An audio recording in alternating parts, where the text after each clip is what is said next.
Welcome to Coleman Report Live. I'm Bob Coleman, and we're talking Main Street and the small business lenders who help it grow. Katie, thank you for joining us. Lance out of Arkansas. Chris Hearn, our weekly guest from the C-suite perspective. Chris, thank you very much for joining us out of Orlando. Thanks for having me. Great. Interesting news. We want to talk about focus on PPP, HEROES Act. So we're going to get caught up in everything, but let's, by the way, Joseph, show that certificate. I got a call yesterday from a lender, and one of the questions their auditors asked them is, what are you doing for training? So please download these, save them. We're trying to go back to get all of their training certificates, but have someone in your institution download these, and that helps satisfy the question what you're doing for training. Hey, let's go to the PPP. Has SBA approved any of your forgiveness apps? It's a loaded question, Bob. Yes, very, very, very loaded. Of course. Let's see if anybody falls for it. Oh, 2% did. Go ahead, Lance. Well, I've heard many reports that none have been approved, so would love to hear directly from those. You don't have to come on the show and tell us, but if you wouldn't mind emailing me at lance@colemanreport.com, I'd like to hear about those that have been approved. I think it's a fat finger response. Do you think there are actually approvals out there, Chris? No, I don't. I'm on 5.5 weeks on our earliest ones, and I've just like Lance, I haven't heard of anybody getting approved yet. Yeah. How many PPP loans have you submitted for forgiveness? Chris, have you submitted any? Oh yeah, we have. This ought to be interesting to see because I think a lot of people are still holding back. Mm-hmm. Yeah. There you go. Over half the industry says we're holding back. Yep. We got looks like one lender there over 1,000. Well, remember, there's 5.2 million PPP loans. So based on those numbers, that's a fraction. I mean, very, very small percentage. But it looks like the standard of the industry is, hey, we're holding off. Chris, you have close connections to the Senate. Timing, what do you see in timing, or are we all in the same gray fog? I think I've given up on predicting anything relating to PPP in 2020. Although I've been correct a couple times, but I've been wrong, dozens of times. So I don't know. I mean, I'm hearing good information today that they're getting close. Maybe they're up to the $1.5 trillion that the Problem Solvers Caucus were there proposing a couple weeks ago. I'm not going to be surprised if it ends up somewhere between 1.8 and 1.9 trillion when all's said and done. I don't think it's going to go over 2 trillion, and I think that'll be good enough for the Dems, and I think it'll be ultimately good enough for the Republicans. Katie, since we broached this subject, so we're splitting 1.5 to 2.2. I am always asked the two questions: are we still on a bipartisan effort? And number two, what is your sense of timing? Well, we are hearing that they're talking and trying to come up with an agreement, like Chris was just saying. They're talking about maybe 1.5 right now. With PPP, of course, we're still seeing a lot of bipartisan support wanting something for small businesses. That really gets hung up a lot in the amount of money for the programs right now. We're seeing a lot of complaints about what the House passed was too much money. What the Senate's been proposing, the House is saying is too little. So they're really trying to find some middle ground for that. Well, since I broached the subject, let's go ahead and jump to that slide. Chris, who's talking? Who's talking on behalf of the administration? Who's talking on behalf of the Democrats? The Treasury Secretary and the Speaker is my understanding, and their people, obviously. Chief of Staff of POTUS is not there, nor obviously is POTUS. I don't think there's too much involved from the Senate side at the moment. They're kind of waiting to see what the House can work out with the administration first. Yeah, but I agree with you. I mean, it's We'll probably split it in half and that. The issue is, I think in some respects, there was a strategy of delaying some of this because there has been, at least on the SBA portions, there's been a wide bipartisanship. But I think the strategy of delaying this until, close to the election or after the election, I think we're at the point where whatever happens, it's not going to change the economy between now and November 3rd. It will likely impact in a positive way the economy prior to the holidays, which, God forbid we don't have something prior to that. It's going to be a very depressing Thanksgiving, so we'll see. But, I also think there's a lot of pressure now from the administration finally to get going on this too. So I'm not going to be surprised if it comes up to that somewhere in the middle between that 1.5 and 2.2 number. I was overhearing the conversation you and Lance had before we went on the air. And Lance, you were asking a question on hashtags. Let's go and talk about that. And Chris, let's talk about reaching out to the staffs, to the Congress, to senators, to Congress people. Lance, you start first. What was the genesis of that question? Well, I just feel like it's important that in whatever fashion you have, whether it's LinkedIn or communicating with your congressional office, we need as a group to start saying, hey guys, in this thing, they're talking about 1.5 to 2.2. I'm just saying, let's do something. Let's help the economy out. Part of I know there's bipartisan support for PPP, Bob, but the $1,200 stimulus checks will have a huge impact on our small business owners. Just do something, get something going. So, I am going to launch my personal campaign just to try to get the message out that we need this. We need it now. And Chris, I think everyone else should. Chris, do you believe that the staffs pick up these hashtags and read them? Well, hashtags are going to work on LinkedIn. As I was telling Lance, from a technical perspective, if you happen to be connected to a House of Representative member or your Senate, or your senators, I should say, tagging them, which means you're using the @ sign on LinkedIn, would probably help. Tagging them on Facebook would probably help. Hashtags are not going to work on Facebook for you. Tagging them on Twitter staff might see these things. But again, I go back to what I said a few weeks ago on this program. Pick up the phone, call the DC offices of your representative, of your two senators. They actually answer the phone. They actually answer the phone, and more importantly, they actually have sort of a cheat sheet, a scorecard, so to speak, that whoever that staffer is that's answering is actually scoring. We heard from another SBA lender. We heard from another small business lender, a small business borrower who supports this. That's important. That actually, I think, makes the biggest impact. I don't want to suggest that what Lance is doing is not going to be helpful. I think every little bit counts, and you certainly should join him in that. But bottom line, folks, pick up the phone. Make 3 phone calls. That's all you should do. It probably won't even take you 5 minutes to talk through some of this stuff, but it helps to put some pressure. If you want to help save the U.S. economy, I think the days ahead of us are pretty critical in this regard. Let's go back to finish up the polls. PPP strategy. What are you doing? Are you going to hold them? Are you going to sell them? What is your strategy for the PPP forgiveness process? And Lance, while they're answering that, how long does it take to fill out this application? The 3508 EZ, Bob, it depends. If you put it in the hands of Chris or myself, probably not as long. Your typical small business owner who has a million other things to do and is not versed in SBA forms, it's probably going to take them, my guess is 6 to 10 hours to gather the information, complete the form. Yeah, I read, I think it was GAO that said they estimated, because they have to estimate on every government form. I think they said 12 to 15 hours on the non-easy form, the basic one. So that's substantial.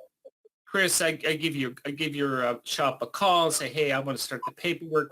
What do you do for your borrowers? Do you tell me the process, what you developed as a best practice? So we've built a platform that we direct them to, and we have a number of folks that are on that right now. We have not officially gone live with it. It's probably going to happen on Monday, but it's basically very customer facing. They have to actually go through the process. They have to actually it kind of steps them through on as it's currently drafted. All the forgiveness matters. They get the option then at the end to upload all their documentation, supporting documentation, and that actually links directly to the SBA's forgiveness portal. That's how we do it. And if things get kicked out because somebody needs a little extra hand-holding, then we have a number of staff, and we expect that to happen. We have a number of staff. Are you encouraging your borrowers to start that paperwork process now, or you say, hey, let's just wait and see what happens? All along I've been saying let's wait and see what happens. And so I don't think we're unique in that regard. I think most folks. That's what they're doing. Yeah. Yeah. But we've got some people that are very anxious and very organized and want to get going. And those are folks that have actually been our beta testers thus far. So we're okay with those folks. But I think for the generic so-called small business owner who went through this process, I think they're better off still waiting a little bit.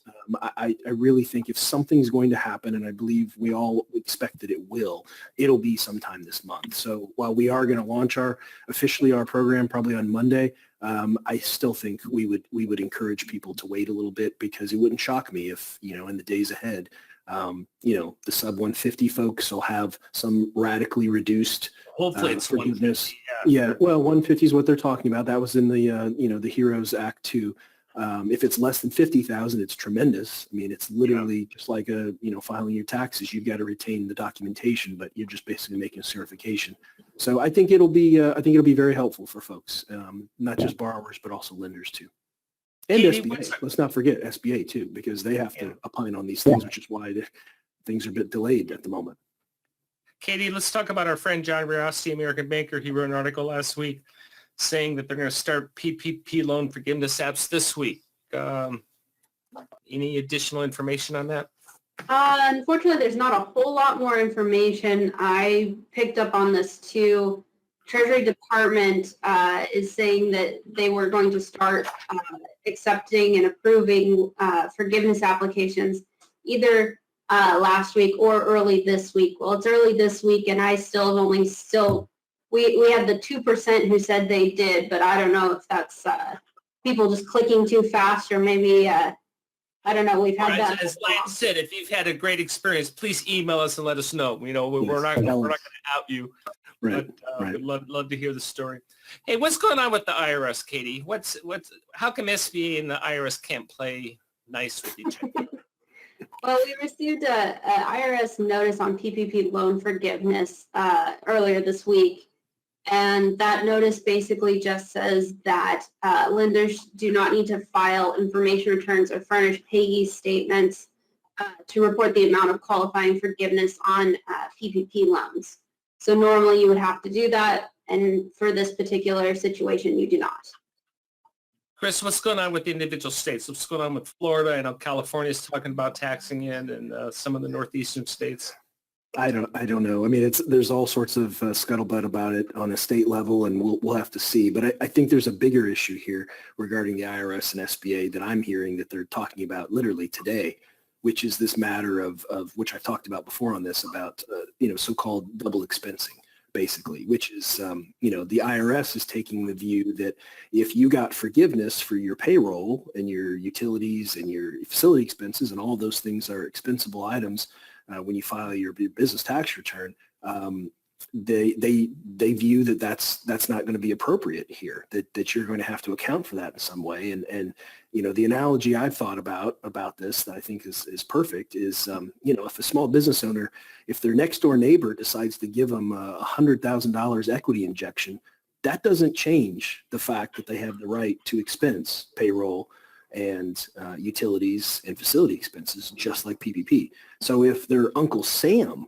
gives them $100,000, why does that necessarily change? I understand IRS is claiming there's some legal precedent, historical legal precedent, but the reality is, in the law itself, the CARES Act itself, it talks about how this would not be a taxable event for small business owners. So historical precedent's fine until new precedent is enacted into law. And I think I don't think the IRS has much support in this, and I hope this doesn't get me audited, by the way. But yeah, Lance, what's your take on this? Well, it's the CARES Act clearly indicated that it was not a taxable event. It should not be. Small business owners shouldn't. I realize technically in the accounting world, we gave them some money for payroll, so they shouldn't be able to write off payroll. But the reality is we are in different times. The CARES Act said it's not taxable, so it should not be. Yep, I agree. Very good. So we'll see. They'll sort it out here, hopefully soon. Let's see. What are we talking about on this? The FDIC, Katie, what's going on with this?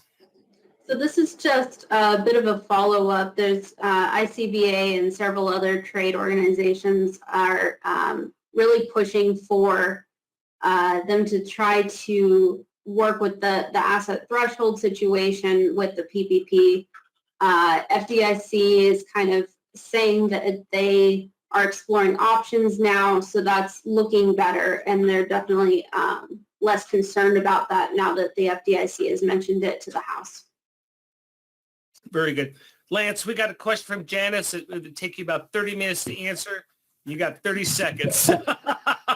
Well, 159 question. You're supposed to provide information to the borrower if a third party is charging them a fee in conjunction with the SBA loan. There is some inconsistency in when it's collected. The 159 is not sent in to the SBA until the first disbursement, and you send it in to Coleman.